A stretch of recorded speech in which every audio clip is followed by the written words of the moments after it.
please share with us.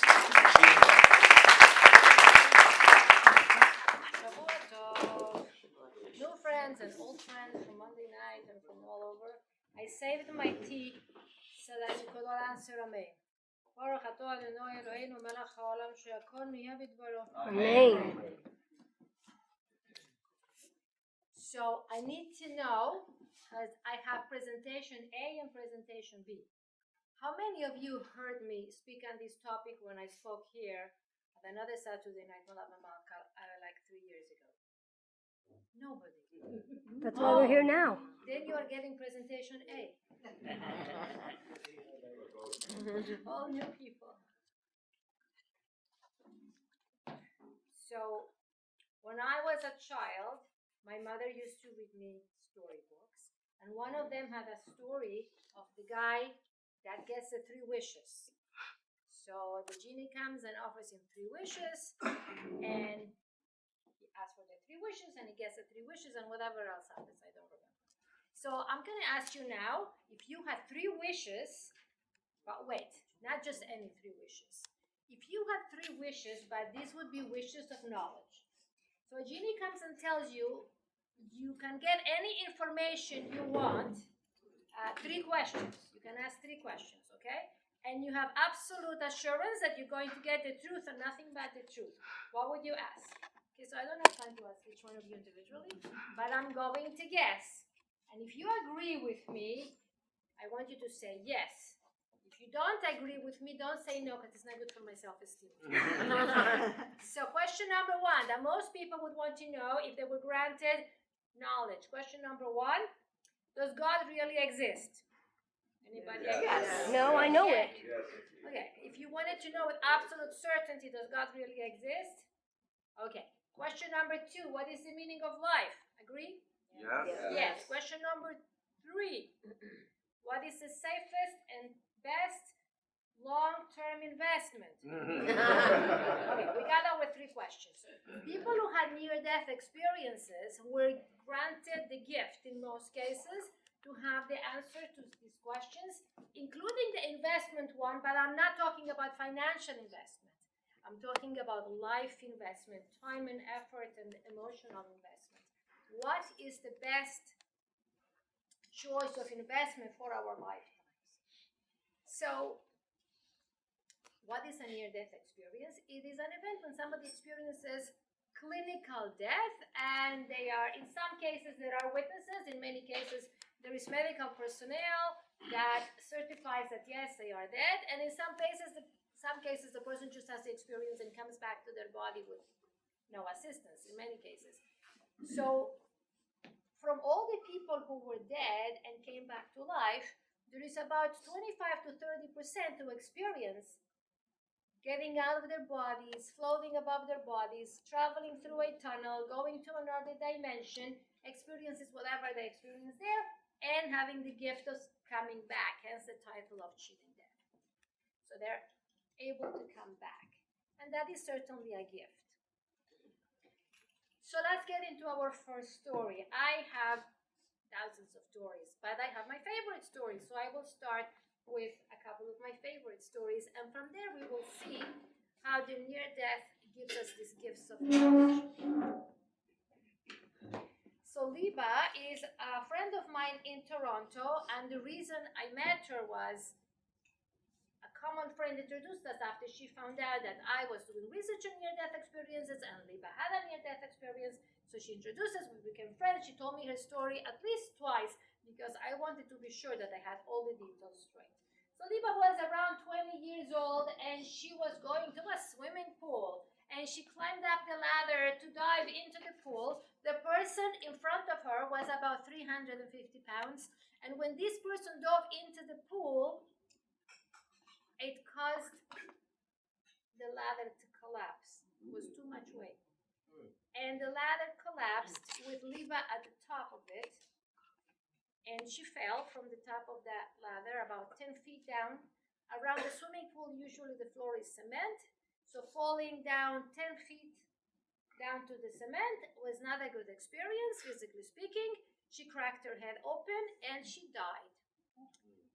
And she told me this story many years later. So this is what happened. She says, I found myself floating above my body in the swimming pool, and I see the body, and I see the head, and I see the blood gathering around the head, and I hear people screaming, call an ambulance, and what can we do, and whatever, and they're all panicking, and I'm chill, I'm cool, I'm fine. And I'm floating above looking, and it's like I'm watching a video or something. It didn't concern me that that was my body that had a broken head down there. And then after some time, which she wasn't able to determine, because when you go out of the physical body and the physical dimension, you no longer have the same sense of time. So she said, after some time, I start rising higher and higher. I travel through a tunnel, and I find myself in another dimension. At this point, I should let you know that every near-death experience is unique and different and is tailored to that individual. So whether we have patterns, certain things that everybody will experience, but there is also a difference that makes it unique. And I'll give you an example that everybody in this room, thank God, has 2 eyes, 2 ears, a nose, and a mouth. So we're all the same, right? On the other hand, we're all different because I can tell if you are Miriam or Moshe by looking at your face. So every near-death experience has the same pattern, but with differences to each one. So Liba found herself in front of a tribunal, what we call in Hebrew a bed din, a court of judgment. And these judges were sitting in a U-shaped, whatever it was, and in the center there was a very, very powerful light, an entity of incredible light. Now, she understood that they were arguing her case. They were not arguing whether she had a good or bad life. They were not judging her life. At that point, they were deciding whether she's staying up or coming back down. And that was the debate. And she couldn't understand their words, but she did understand their ideas. She said they sounded, you remember when we had tapes and we put them on fast forward? Mm-hmm. No, we're all too young to remember that. But for whoever remembers, that's what the tapes and fast forward sounded. She said something like a tape and fast forward. Now, this is the interesting part. The entities or judges on the right side were all in favor of her going back to life. The entities or judges on the left side were all saying, nah, she's dead, she has to stay here. And they're back and forth arguing. And after this debate goes on and she didn't care. She says, I was fine with whatever they decided. It was good up there, it was good down here, I was fine. So she says, after debating this for a while, the entity in the center banged on whatever was there. And with that bang, the decision was understood that she is staying up. She's not coming back. She said she was fine. She didn't care. But at that moment, another entity of life entered that space. I'm not calling it a room because there was no walls or floors. Another entity of light entered, and she said it was brighter than the sun. And I looked at it. And I was able to understand and see that this was my Bobby, my grandmother. And I'm like thinking, oh, Bobby, what are you doing here? You passed away a few years ago. And the Bobby comes in, and she has this incredible light. And she starts pleading with the judges to let her granddaughter go back to life. And she's talking, and she's crying, and she's pleading. And Liba can't understand because the Bobby is speaking Yiddish. Apparently up there they understand Yiddish. But don't worry, there is another court that's Sephardi too. So the Bobby is speaking Yiddish, and she's begging the judges to let her granddaughter go back. And the only sentence that Liba understood from her Bobby was, over the kinder, which is bad the children, whatever she was talking about, that's what she said. And she's going on and on, begging the judges. Who let the Baba in there? I mean, this is the heavenly court. Nobody can get in there.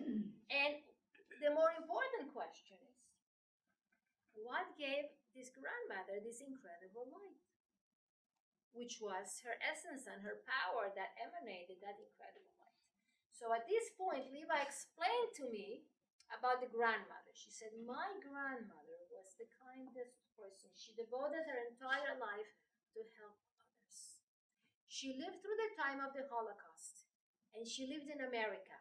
So she made it her business to make sure that if a ship was coming from Europe with people escaping the war, she would be at the port to welcome those people. Now, these people had no money, no jobs, no homes, no nothing. And the grandmother was there in the port, even though she was not able to provide everyone who came with a job and an apartment and money, but what she was able to provide was love, smiles, and warm, kind words. And she encouraged them, and she talked to them kindly, and she said to them, don't worry, this is not Europe, here you are safe, everything is going to be all right. We will help you to find an apartment and to find a job, and everything is going to be okay. That was throughout the war, and when the war was over, her kids were already grown up and out of the house, and in their later years, her husband knew that if he came home at night and he did not find his wife in the house, his dinner was warm in the oven and his wife was running around helping people. Going to hospitals, going to homes, helping people who had just given birth or who were sick or who needed any kind of assistance. And she would cook for them and bring them food and do their shopping and do anything that she could to help them out. So that is how the grandmother had the incredible light. Another parenthesis, story within the story. I know of another near-death experience in which a woman, whatever happened to her, died and went up to the other dimension, and she noticed that there were many other souls, and she also noticed that every spirit or soul emanated a certain light, but they were not all equal. Some souls had a dimmer light and others had a brighter light, and yet others had an incredible light. And she remembers that she thought at that point, I wonder how much light I have. And she looked at her own self and she thought, I wish I had more light. Have you ever heard somebody say, I wish I had more money? In the other world, money doesn't exist and the currency is love and light.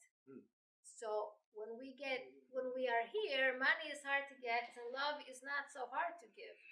But once we get there, money is useless, and love and kindness is the only thing that matters pretty much, and a few other things I'll mention later.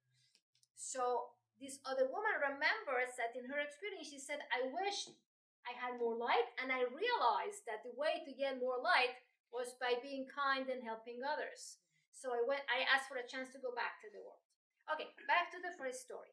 So Liba is there, the grandmother is crying and begging, she has this incredible light, and then the grandmother finishes her presentation to the judges, and incredible thing happens. The judges in the heavenly court consider the grandmother's pleas, and they start to rediscuss the case all over again.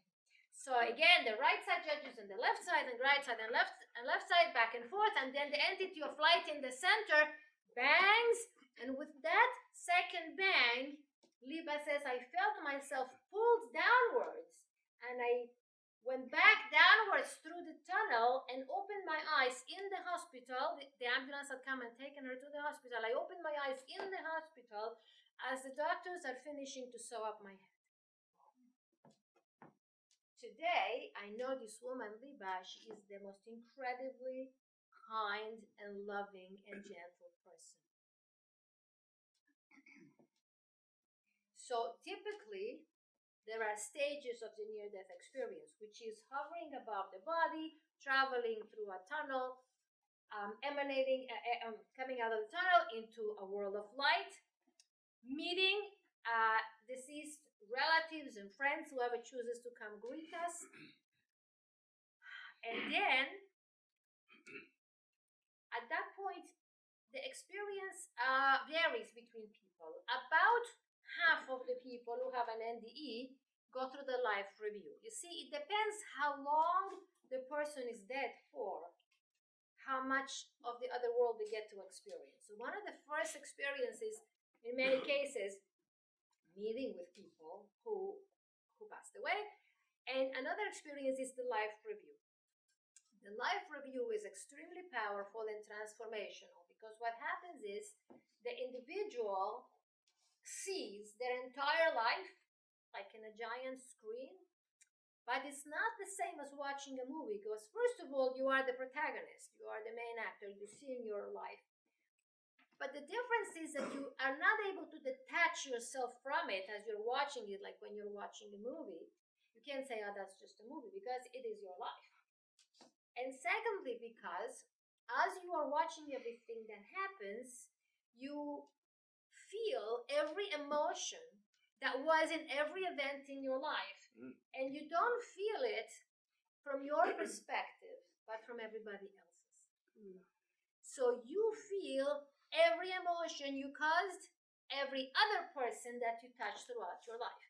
And that starts from childhood, as you treated your parents, your siblings, your teachers, your classmates, and as you grew up and became an adult and you lived your life. And not only is you are seeing and feeling and reliving how you may feel everyone in your family and people close to you, but very powerfully how you treated strangers. People that you saw once in your whole life and you had a short interaction with them. For instance, there is a woman who was 28 years old. Her name just escaped me. Give me a second. Her name, Diane Morrissey. So Diane Morrissey was 28 years old, and she had an accident in which she electrocuted herself to death. I have a suspicion that she used the blow dryer in the shower or one of those things. You know, there's a big tag in the blow dryer that says not to use it near water. For good reason. So, okay, so this young woman electrocuted herself. She died in the bathroom. She was alone in her apartment, and that's too bad. And as her spirit is moving around, she's thinking, oh no, who's going to take care of my dog? And as she thinks that thought, she is with the dog, in the yard, with the dog. And then she says, and in 2 hours, I have to meet my friend for coffee at Starbucks. And as she has this thought, she is at the coffee shop together. So whatever thought she had, she was taken to that place. And then eventually she does start to rise, and she is greeted by a being of light. Being of light is how the people who have a near-death experience describe what we call usually angels. So they're not usually appearing to us as beings with fluffy white wings, but usually as rays of light, entities of light. That's what they call the beings of light. So this being of light comes to welcome Diane and accompany her in her transition to the other world, which sometimes happens and sometimes doesn't. And she actually had a strange experience of going back and forth through the tunnel a few times, which is unusual. But at some point, she did have her life review. And in her life review, she was happy because she happened to be a nice girl. So she was kind to people, and she had a very nice life review. So in general, people who are kind and loving will have a wonderful experience. And people who are selfish and always put themselves first, no matter what happens to others, whatever. So Diane was a nice person, and she was always kind. And she watched her whole life, and she was happy with what she saw. But she said there were two experiences in her life review that were sort of like highlighted, that she was made to notice. Pay attention, this was very important. So what were they? When she was in high school, she worked evenings in a retirement home for the elderly. And there was there a very, very old woman who had no relatives and nobody to visit her. So she was very lonely. And Diane used to go and talk to her and keep her company.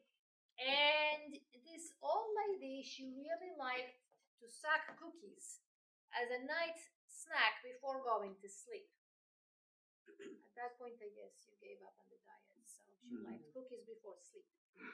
Nobody would give this poor lady a cookie. Why? Because she wanted to thank them for bringing her the cookies. So what did she do? She would grab their hand and kiss them from their hand all the way up to their shoulder. And since she was so old that she had no teeth, she drooled on people. So nobody would bring her cookies because they didn't want her drooly kisses, whatever. But Diane said, I didn't care. I loved that old lady as if she was my grandmother.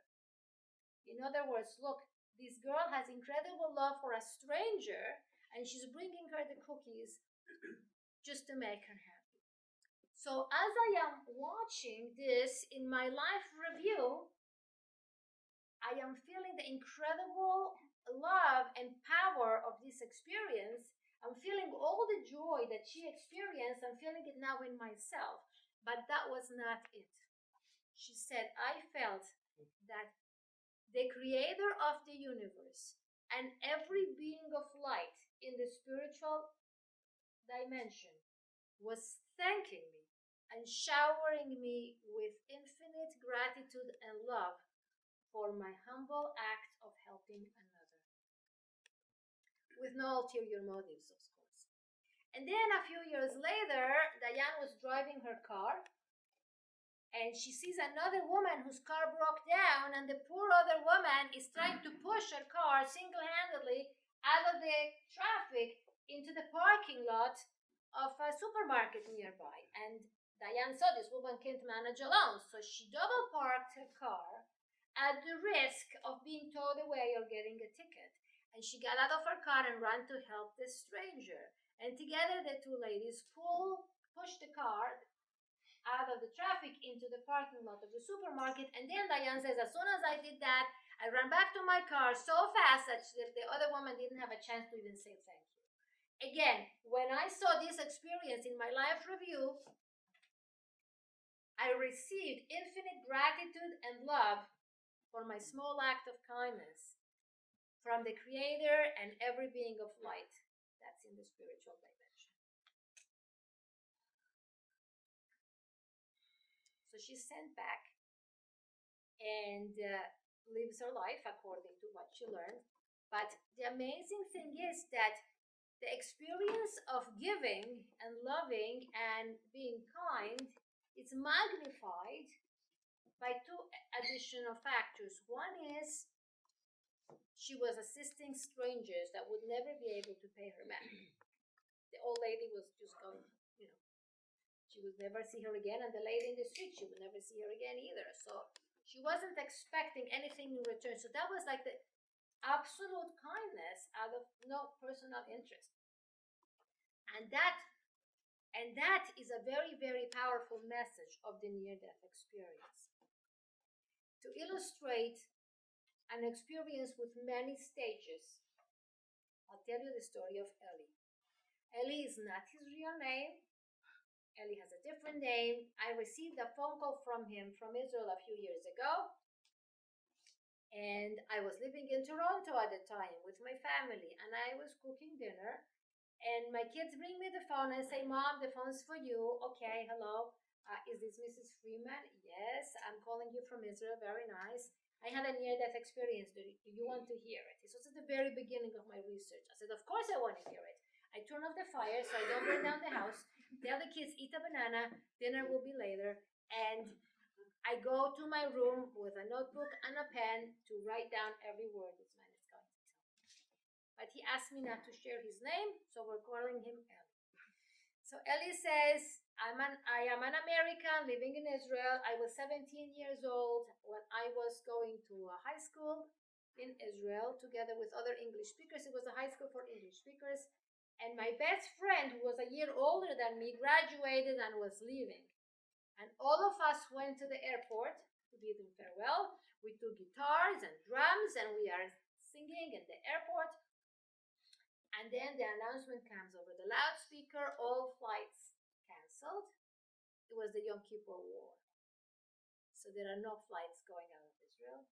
And this teenager decides, Ellie's friend, that he's staying put at the airport until his flight goes home, because, where else is he going to do? Where else is he going to go? He's staying at the airport. And all 30 friends said, we're staying with you. So to the delight of the other passengers, these 30 teenagers are there with their drums and their guitars, making noise and making music. And Ellie says, this was a very, very meaningful friendship for me, and I did not want to miss the moment that my friend was going to get on the plane. I had to be there to say goodbye. But I'm tired. I mean, we were there a long time, so I start pacing back and forth to keep myself awake. And then another one of my friends comes over and says, Ellie, what's wrong? Why are you pacing like a lion in a cage? And I say, I'm keeping myself awake. Oh, no problem, says my friend. Here in my pocket, I have these diet pills. They will keep you awake. This is this 1970s. Those pills are no longer legal because of the people who died taking them. He gives them the package, and Ellie is 17 years old. I mean, how responsible are you at that age, right? So he says, thank you. He takes 2 pills, and a few minutes later, he's very, very awake and alert and full of energy. And a few hours pass, and he still doesn't want to fall asleep.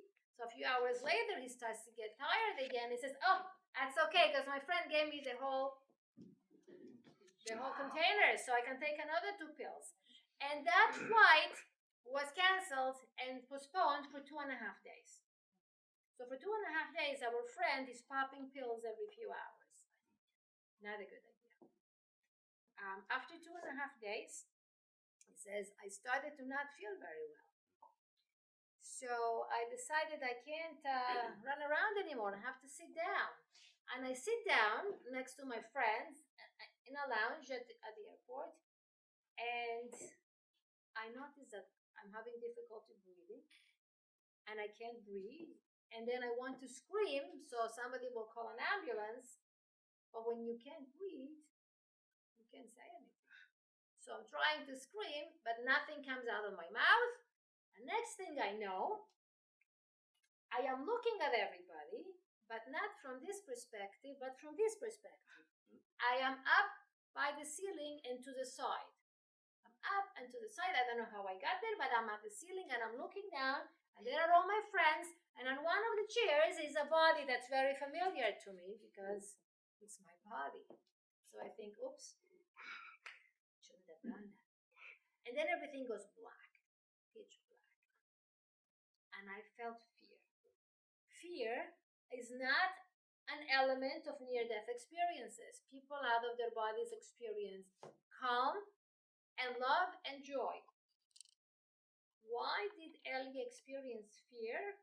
I am not sure, but there is a small possibility that he was responsible partly. He didn't know it, but he was partly responsible for his own death. So in that darkness, he feels fear. And he thinks, what do I do now? So he says, I remembered that when I was 7 years old, in grade 2, I went to a religious school, and I had a rabbi teacher who told us, if you are ever in trouble, you should say, Baruch Shem Kivod Malchuto Leolam Vaed. So I start saying, not with my mouth, but with my spirit, I start saying, Baruch Shem Kivod Malchuto Leolam Vaed, over and over and over again. And then in that thick darkness, I see far away a pinpoint of light. And I start zooming towards the light at an incredible speed. And as I am approaching the point of light, it starts growing and expanding. And I am coming out, I emerge into a world of light. I found myself in front of this infinite, all-loving, living light, which I understood to be what we call in Hebrew the Shekhinah, the presence of God. And all I see is this incredible light that's emanating towards me, infinite love. At the end of the conversation, he said to me, if you want to know what the feeling is like of being in front of the living, loving light, he said, take every happy experience from your entire life. Add up all of your experiences of happiness and joy throughout your entire life. Multiplied by 1,000,000. That was what I felt like in front of the living, loving light, which I knew was the presence of God. I don't know how long I was there, because there was no way of measuring time, but bang, I'm in a different place. Within the spiritual dimension, I am somewhere else. And where is this thing? I find myself in front of other souls. I had never seen these people my entire life. I had not even seen their pictures. But I knew who they were. I recognized them. They were my grandparents who died in the Holocaust. They gave me love and welcomed me, and I gave them love back, and I was happy to be with them. We exchanged love, and I was just enjoying their presence when, bang, again, I am somewhere else, a third place within the spiritual world. And the third place was the heavenly court. And he says, the judges were kind. They made me feel comfortable. I was not afraid. I saw my life review, and I had a good feeling. I had a good life. Well, 17 years. I had a good feeling. And as I saw my entire life, I felt in my own self all the emotions that I caused other people. And one thing was highlighted. What was it? When I was in school, in my school, there were bullies. I was not afraid of the bullies. I stood up to the bullies to protect their bullied children. And that, my protecting of the weak, showed as the best thing I ever did. And it showed as my greatest achievement. It was like, whoa, like you won the $1 billion lottery. Look what you did. That was amazing. But then the life review is over, and I realize where I am, and I start screaming. But what about my father? What about my mother and my sisters? I'm only 17 years old. There is so much I wanted to do with my life. And as I say that sentence, there is so much I wanted to do with my life, I blink, I open my eyes, and I am in the airport. And I'm going like, what was that? Was that a dream? Was it a hallucination because of the pills I took? And then I realized that that world I visited, that felt like real. And in comparison to that, life within the body, that's what's the dream. That's what is the illusion. So many things in our life here are like a dream. And on going there, we feel, I'm coming home. That's what many people say, that when they're out of their body, zooming through that tunnel, their thought is, I'm coming home. That was the dream. But a dream with purpose and many things to achieve.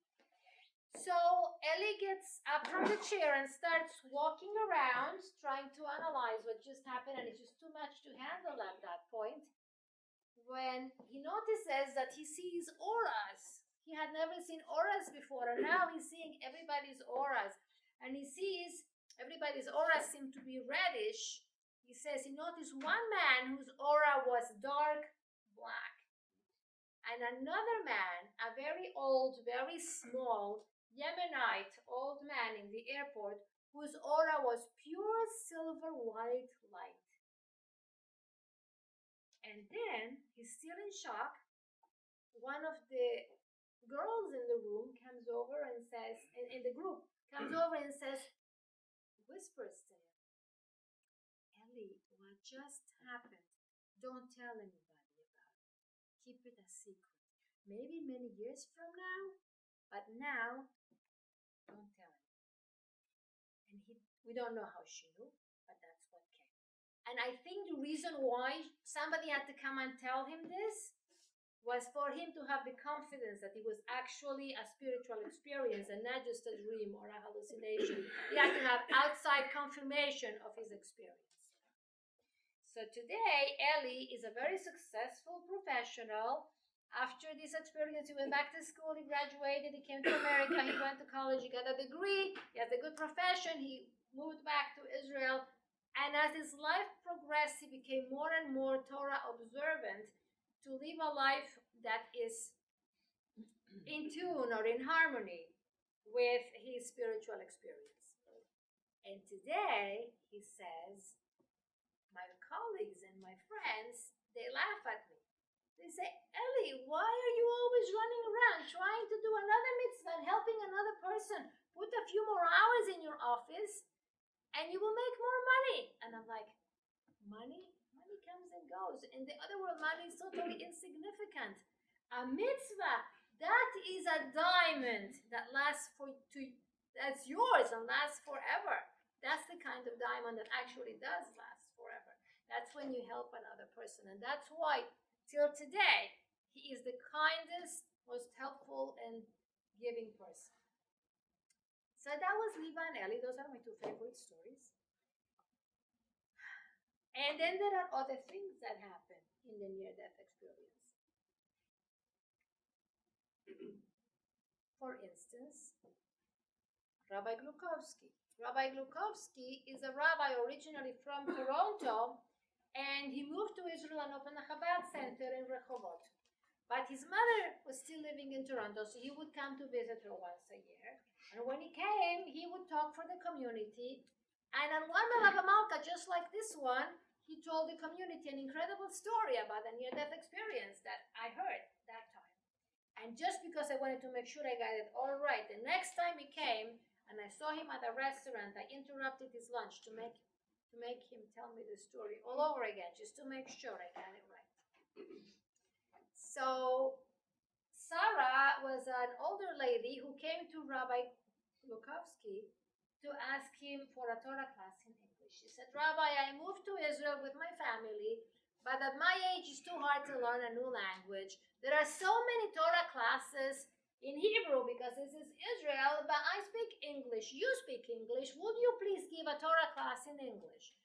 Rabbi Glukovsky said, okay, if you organize the class, then I will teach you. Deal? Deal. So Sarah goes and calls people and organizes the class, and the rabbi gives it. And this was, say, a Monday night at 8 p.m., whatever it was, every Monday night at 8 p.m., Torah class for years. The people coming to that class all became friends with each other, and when it came to Hanukkah, they had their own party. When it came to Purim, they had their own party. If they had issues, they came to the rabbi and asked his advice, and a few years passed. One day, Sarah comes back to the rabbi and says, Rabbi, I came to say goodbye. Oh, where are you going, Sarah? Sarah says, I can't live here anymore. I can't live alone anymore. I need help. So I'm moving to Tel Aviv near my children. Okay, I'm going to live with my son. Okay, we wish you all the best. Thank you for organizing the class. Keep in touch. Okay, Sarah leaves. 2 years, doesn't hear a thing from Sarah. After 2 years, he gets a phone call. It's not Sarah, it's a man. He says, hello, is it Rabbi Glukovsky? Yes, I'm Sarah's son. Oh, how is your mom? The son tells him that his mother has been unconscious in the hospital the past 2 days. She was in a coma. And today, she opened her eyes and she said one thing. Where is Rabbi Glukovsky? So the son says, the doctors don't think she's going to make it much longer. Rabbi, would you please come visit her? So he says, of course. Turns to the secretary, he says, cancel all my appointments for the rest of the day. He jumps in his car, he drives to the hospital. He gets to her room. Here is a very, very elderly, very, very ill old lady lying in her bed. And he comes in and he says, Sarah, how are you? And says, who cares? How are you? Says, Rabbi, in the past 2 days, I have already gone to the other world and back. I've already been there and back. When I was there, they showed me my crown. The centerpiece in my crown, Rabbi, is the Monday night class that I organized. I called you because I wanted to ask you, please, don't stop the Monday night class. Now the rabbi was dying because he was so shocked. He had never heard of a near-death experience before, and he was so shocked to hear this. So the rabbi got himself together and promised Sarah that as long as people come, I will continue giving the Torah class in English. And it continued for years after that. And the rabbi left, and that was Sarah's last day on earth. She left us this incredible story, this incredible message about the power of learning Torah and helping others to learn Torah. That was for the rabbi. That story was for you. No, I was born in Rehovot. You were born in Rehovot. Oh, I had no idea. Okay, that's really cool. Okay. I know that this was supposed to be about Jewish near-death experiences, but I have a parenthesis to make here. with two comments. One is there any scientific research or data or anything? Because many people will say at the time of death, the brain is deprived of oxygen, and therefore you feel you're in a tunnel, you're seeing lights, and so on and so forth. So for one thing, I have a friend who I met giving this lecture in a home in Beverly Hills 5 years ago. And at the end of the lecture, it is Beverly Hills Jewish lecture, lots of doctors. And there was a lot of debate.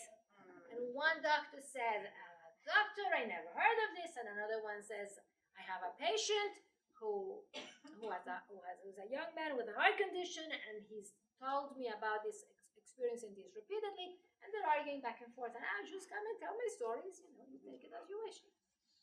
And then there's this woman, and she comes and talks to me, and I invited her for Friday night. You're all invited to come to me for Friday night. And I invite this lady for Friday night Shabbos dinner, and she comes, and then she tells me, she says, I'm a neuroscientist. So I have all the explanations according to science, how the brain is deprived of oxygen and you feel you're in a tunnel and you see a light. But I believe in near-death experiences because my mother had one. She says, my mother was in Iran, and she had a heart attack as she was walking down the street, and she fell dead on the sidewalk, and she found herself at the top of the trees looking down on her body, and she was shocked that as she fell, one of her legs broke in a strange way, so her leg was bent in a very strange position. And she was watching her body, and then she was pulled down back into it. So she came back to life. So she says, I know certain ideas are connected, it's according to science, but I know it's a real experience because my mother had it. Now, going further with that, the first book on near-death experiences, Life After Life, was written and published in 1975 by Dr. Raymond Moody. He interviewed and collected reports of experiences from 100 patients who had been dead and came back to life. And he has sections in his book about traveling through the tunnel, hovering above the body, the life review, the importance of kindness, the feeling of not wanting to return to life, which is most people. I know I told you that Ellie asked the court and the grandmother asked the court, but the majority of people who have a near-death experience, as they are in the other world, do not want to come back because the other world is a world of light, love, and joy. So they want to stay there. Even one woman who was resuscitated, when she opened her eyes and saw her physician, as soon as she had the energy to, she slapped him on the face. She said, why did you bring me back? Not to discourage any physicians from bringing people back to life. That's your job. But this woman said, why did you bring me back to life? It was so beautiful over there. So the majority of people don't want to come back. Now, there were two cardiologists who decided to do research, and this is in the 1900s.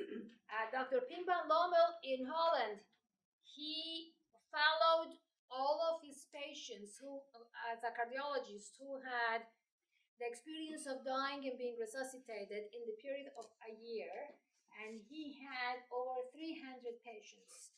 From these 300 patients, it was 40-something who actually had a near-death experience. So not everybody who dies and comes back to life experiences being out of their body and going to another dimension. Many people don't remember a thing. They maybe didn't experience anything. But from those 40-something patients who did have an experience, he collected very similar information about hovering above the body, traveling through a tunnel, having a life review in many of the cases, and so on. And Dr. Michael Sabon from Atlanta, right here, another cardiologist, did the same research just 2 or 3 years later, just in a different continent, and heard the same reports from his patients. A smaller sample, 250 patients, but there was a higher ratio of people who did have a near-death experience. You can watch a video on YouTube from Dr. Lloyd Rudy, a surgeon who was doing heart surgery and put his patients in in a heart and lung machine to keep him alive during the open heart surgery. And when they finished the surgery, they tried removing the patient from the machine, and his heart would not function on its own. So they put him back at the machine, waited a little while, tried whatever they could do, and after a while, they tried again removing the patient from the machine. They tried this 3 times, and the patient's heart would not function on its own. So they gave up, and they considered the patient dead, and the surgeon and his assistant walked out of the operating room. They removed their scrubs, and they stood, both of them, at the entrance, at the door of the room, discussing the surgery, what could we have done differently, should we do next time, and so on. After 15 to 20 minutes, they heard a beep. The body was still connected to the ECG machine, and they heard a beep. So they dismissed it because there are electric impulses still in the body, and whatever, they said, okay, it's nothing. But a few seconds later, they heard 2 and 3 beeps, and then they said, oh, this is not nothing. And they ran back in the room, and they put their scrubs back on, and they called the other doctors back in, and the patient came back to life after no heartbeat and no function for 15 to 20 minutes or more. So the patient came back to life, but he was unconscious still for a while, and the next day, the patient was conscious, and everybody in that hospital was coming to see the man who came back to life from death. Every doctor and every nurse and everybody is coming to see him. And when Dr. Rudy comes in, he says, "Doctor, thank you for everything you did yesterday for me." And he says, how do you know? And he says, well, when I died, I was sitting in the room and I was following you. And I saw how you and Dr. So-and-so took off your scrubs, and you stood at the door, and you were wearing short-sleeve shirts, and you were discussing, and you said this, and your friend answered that. And he repeated the entire conversation that the 2 physicians had during the time that he was dead. And he said, and the nurse, she came in with your phone messages and yellow stickies, and she put them on the board, and you got phone calls from this one and that one. And basically, he told him everything that happened. He said, and after some time hanging around in the hospital, I also traveled through a tunnel and whatever, but then I came back. So that's for information from doctors. What about Jewish sources? So the Talmud tells us in Pesachim 50, the Talmud says that it was one of the Talmudic sages, Rabbi Yoshua ben Levi, yes, and his son Yossi was in his deathbed. The son was unfortunately very ill. The father was sitting next to the son. Unfortunately, the son died. The father was still sitting next to the bed, and after a few minutes, the son came back to life. So the father, being a Talmudic sage, wanted to know what happened when you were dead. So, what did you see? He said to him in Hebrew, "Ma ra'ita?" What did you see? And the son said, "Olam hafuch ra'iti." I saw an upside-down world. The people who were honored and distinguished in this world were in the bottom over there. And some of the people who were very humble and nobodies in this world were very important out there. Because what's valued in this world, which could be prestige, career, money, whatever, unless it's used for benefiting others, in which case it's very valuable, but if it's used only for personal gain and personal benefit alone, then it doesn't even exist out there. And then you find people like Liba's grandmother, who were very humble, simple people who did incredible things with kindness, and over there, those are the people at the top. So the rabbi's son said, I saw an upside-down world. He also said, and I heard a voice that said, Ashrei mi sheba lekan betalmudo beyado. Lucky is the one who gets here, and his learning is in his hand, meaning he brought his learning with him. That connects us to the story of Sarah, who she was learning and bringing others to learn as well. So those are very important messages from the afterlife. And then there is another rabbi, Rabbi Kruspedai, mentioned in the Zohar Chadash, who was very ill and dying, and all of his friends came and sat around his deathbed. They watched him die, and they watched him come back to life a few minutes later. So, of course, they also wanted to learn from the experience, and they asked him, why did they send you back? And he said, well, at first he didn't want to tell, but eventually he confessed. He said, they sent me back because my life was full of Torah and prayer, but also because I always try to be extremely forgiving. Forgiveness is a big thing up there, just like kindness. So he said, whenever somebody offended me, wronged me, did something to me that was nasty, I always forgave them. I always let it go. So when I got up there and I was judged, they said an account of his learning, his praying, and mostly his forgiving others, we're sending him back and extending his life. Did he want to come back? Or was he one of the ones that are like, what? You sent me back? So when you know the value of a mitzvah, like he did, you know that every minute that you are here and you can get in another mitzvah, you want to take advantage. So, at this point, we might be thinking, but what about my mistakes? You know, not everything I did is perfect. And I don't want to have a life review in which I have to see all the mistakes that I made and all the wrongdoings and all the... What do I do with that? If it's already done, I know from now, I know for the future, what's with what's already done? I have only one story. This is my precious little one story about changing your life.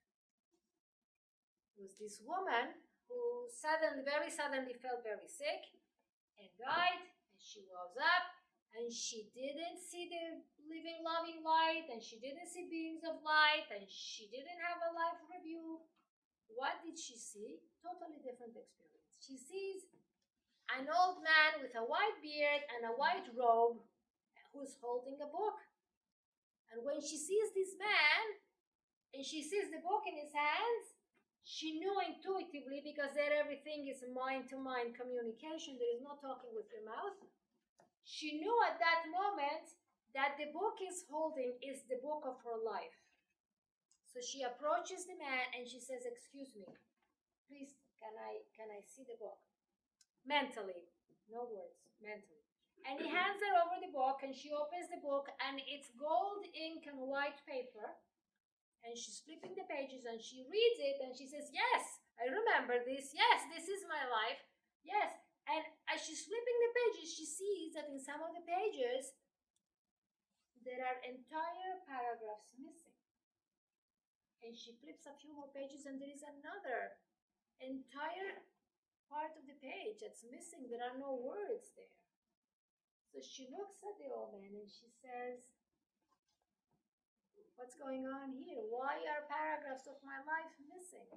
And the man smiles at her and mentally transmits to her, those are things you did that were wrong, but you realized that they were wrong, and you took steps to correct them. In other words, she acknowledged her mistakes, and she said, from now on, I am no longer this. I am not doing this anymore. From now on, I'm doing that. And she changed her life around, and the incredible thing is that all that was deleted. That is the power of teshuvah. Till what time do we go? As long as you can go. I can go till Tuesday. Then let's go. We can do it until my battery dies. Couple Let's more go. stories. We have 73%. Keep talking. Children. Children also have had near-death experiences. Of course, it's more rare in children, but even a child is held accountable for what they do. And that's important for parents and grandparents to know. So this is the story of a boy in Brazil whose father wanted to go fishing. And he had two brothers. And the mom didn't want to stay home with three rambunctious boys. So she says to her husband, "You're going fishing? Great. It's an amazing opportunity for male bonding. Take the kids." And he says, "Okay, fine. I'll take the boys." So they go fishing, the father and the three boys. And the youngest of the three boys, his name is Glauco. He is the hero in our story in Brazil. And they go fishing. And they go to the river. And the father starts fishing in the river. And no fish bite. So he says, "Okay, this is not a good spot. I'm moving up there." So he starts walking down the bank of the river and tells the boys, come with me, and nobody go in the river because it's a very strong river and it's very dangerous. Don't you dare go in the river. You hear me? The river will just wash you away. Too dangerous. Don't go in the river. And very intelligently, the father goes ahead and leaves the three boys behind. Aged 8, 10, and 11. So Glauco's going with his two older brothers behind the father, and then the older brother says, "Look, that's a very strong bush. If I hold on to the bush, I can put my feet in the water and the river will not wash me away." So he goes and he holds on to the bush and he goes into the river and the river washes him away and he's drowning. That was the 11-year-old. The 10-year-old brother says, "Oh no, I gotta save him." He didn't know how to swim, but he jumped in to save his brother who was drowning. And Glauco says, "I don't know why I did this, but I saw both of my brother in the water and I jumped in too." So now the three boys are underwater in a very strong current in a river in Brazil. Glauco says, "After a short time, I found myself hovering above the river, and what looked like an angel came to greet me and said, 'Come.' And I'm going like, 'Come where?' And the angel says, 'I came to take you. We're going together. We're going up.' So the boy wasn't sure about this, but the angel goes with him, and he has a life review. Okay, 8 years of life review. What did he see? So he sees one day, he comes home and he sees a car parked outside that was not his father's, and he had a key. And he took his key and scratched the paint on the neighbor's car. Okay, you're a little boy, you don't know what you're doing, or maybe you know that this is not a good thing to do, but you think it's fun, whatever it was. In the life review, he sees himself scratching the car and then going into the house, but then he sees things that he did not see when he was alive. He sees the neighbor coming and looking at his car and finding the scratch and becoming very distressed and very nervous and upset because it's going to be so expensive to fix the car. And he goes into his house and he tells his wife how upsetting it is that the car has been scratched and he doesn't know how and by who, but it looks like it's intentional and it's going to be so expensive to fix it. And now the boy feels now the wife's distress as well. So then the boy turns to the angel and says, "I'm only 8 years old." And the angel smiles and says, "This is only a lesson." In other words, you're not being punished, you're being shown so that you know what are the consequences of your actions. And then there is a happy part of the story where the boy sees himself in the park. And in Brazil, unfortunately, there is a lot of homeless children whose parents can't afford to take care of them. And the boys are just roaming the streets homeless. So he says, "I was in the park and I saw another boy of similar age, and I noticed the boy had very torn clothes and shoes. And we started talking and he said that he was hungry. So I asked him, 'Do you want to come to my house? My mom is cooking dinner.' So he said yes, and I brought him home and we both showered, and I gave, which the homeless boy had not showered in a long time, we both showered, and I gave of my own clothes and shoes to the homeless boy, and my mother gave us both a hot dinner, and I could feel the tremendous joy that this caused the homeless boy. And now all this joy was mine." So he finishes his life review, and his angel says, "You have to go back." And he says, "I don't want to go back. I like it." And the angel says, look. And he shows him another image, not a life review, but a future.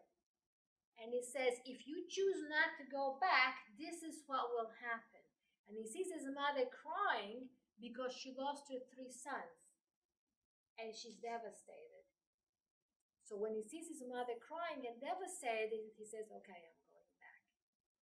And he feels himself in his body and somebody he doesn't see pushing him out of the water. And he emerges out of the water, and there is police searching. And they said, look, the boys are there. Somebody says in the search team, somebody says, look, the boys are there. And somebody answers, it's not possible. They cannot be the boys that drowned because they drowned 20 minutes ago. And these boys are breathing. They're alive. Before Malcolm went back, the angel told him, don't tell anybody. So he doesn't tell. And 40 years pass. 40 years later, his father dies, and not much longer after, his mother dies. And then the 3 boys, now grown men, aged 48, 50, and 51, they are talking and remembering their father and their mother. And then one of the boys says, remember the day we were boys and we drowned in the river when Dad was fishing? And there is a strange silence between the 3 boys, the 3 men. And, yes? Did anything happen to you? Yes. All 3 men had had a near-death experience when they drowned as boys, and they were told not to share. Did they all have similar experiences? They didn't. The other 2 didn't share, but they all had experiences. Not only children, but even our interaction as children or as adults, our interaction even with animals is accounted for. A man said, my dog chewed up the rug and I was very angry, so I hit the dog. I gave the dog a beating. And in my life review, I felt not the physical pain I caused the dog, the emotional pain. Because my dog loved me and looked up at me, and seeing that I was so angry that I was hitting him caused him a lot of emotional pain. So I felt that in myself too. And another man who was a boy walked through an area where there was no rain, and he had a bucket of water and dumped some of the water by a tree, felt the gratefulness of the tree. In other words, our responsibility to animals and the environment is accounted for as well in our near-death experience.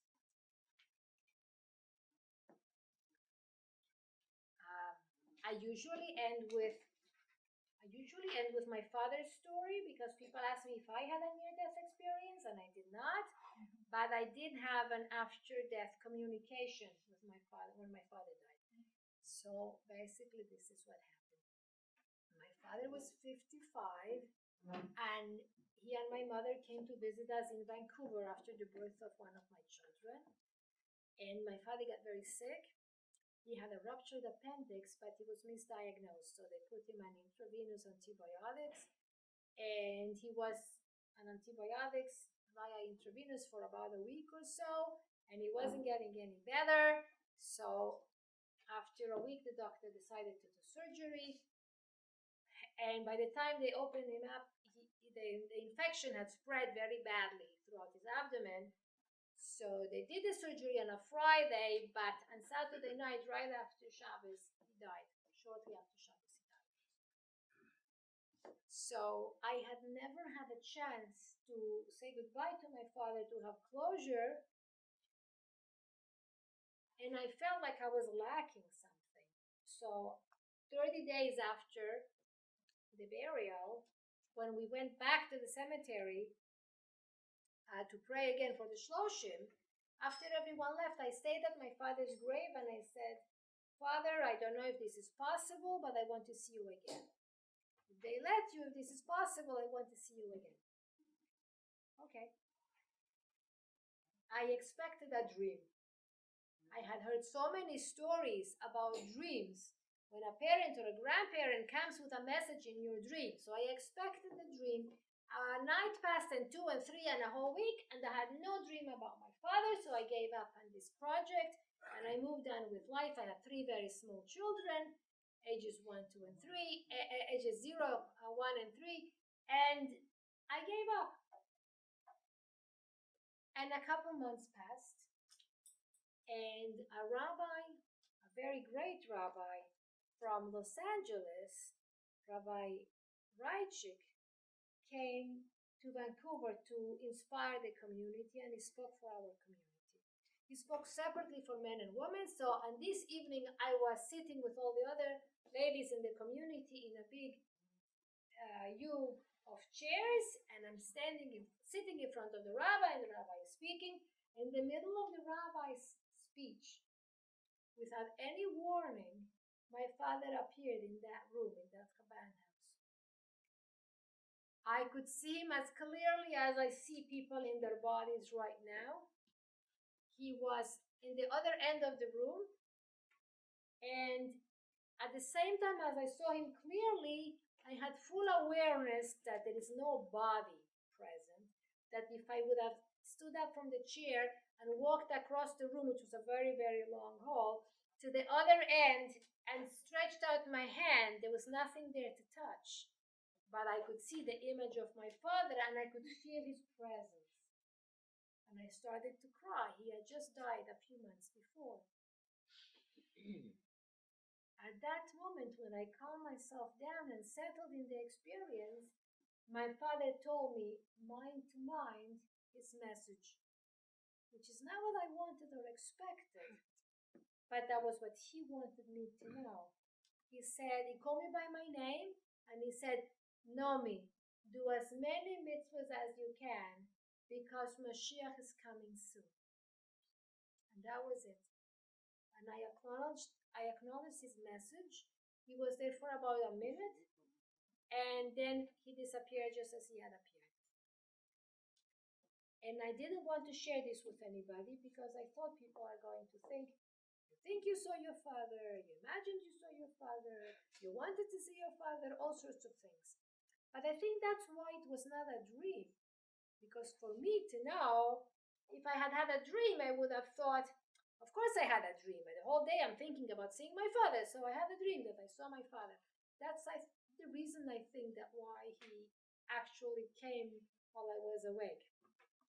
In any case, that was his message. And I wanted to leave you with that message, as well as another message that's very powerful from near-death experiences. Certain people who were in front of this incredible presence of the living, loving light, and when they were presented with a question. What did you do with the life I gave you? So that is a good question to live with every day. What are we doing with this gift of life that we were given? Because we were sent here obviously for a purpose. So for me, the answer to the question is my father's message, do as many mitzvot as I can, because Mashiach is coming soon. And definitely for all of us, that is a good question to live with. So I'll leave you with those words. What did you do with the life I gave you?